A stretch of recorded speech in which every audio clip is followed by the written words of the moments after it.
Let's go over what you need to know about UPC barcodes in order to sell your products on Amazon. First of all, what is a UPC? UPC stands for Universal Product Code and is a 12-digit unique identifier for products sold in the US and Canada. Do you need a UPC for your Amazon listed products? Yes, Amazon requires a UPC when you add a product listing to your inventory. If you're selling new products that don't yet have a UPC, you'll need to get one in order to comply with Amazon's requirements. Now that we know what a UPC is, let's go over how they're used.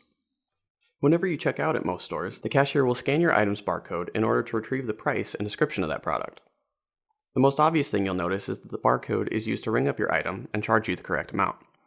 This saves the cashiers and your time that could otherwise be spent looking for a price tag. The other use that barcodes have that you might not immediately notice when buying a product is that they're also used for inventory tracking and control. In most stores, the UPCs of each product are stored in an inventory database, and when scanned at checkout, the database is edited to reflect the change in inventory for that product. A UPC barcode does not, however, actually contain information regarding the description or price of the product. These prices and descriptions, as well as inventory databases, are usually separate from retailer to retailer. So where do UPC barcodes come from?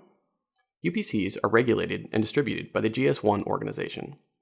You, as a manufacturer, purchases a license to use a range of codes within the UPC database. The larger the range, or prefix as they're called, the more barcodes you have access to, and the more the license will cost. UPC prefixes cost several hundred to several $1,000s in initial fees and requires a continuing yearly subscription. However, this is tailored for large-scale manufacturers with dozens or hundreds of products. If you only need a handful of UPCs, BuyaBarcode.com sells barcodes individually and is far cheaper than it would cost to buy a UPC prefix through the GS1 organization, and is a much better option for small-scale or individual sellers.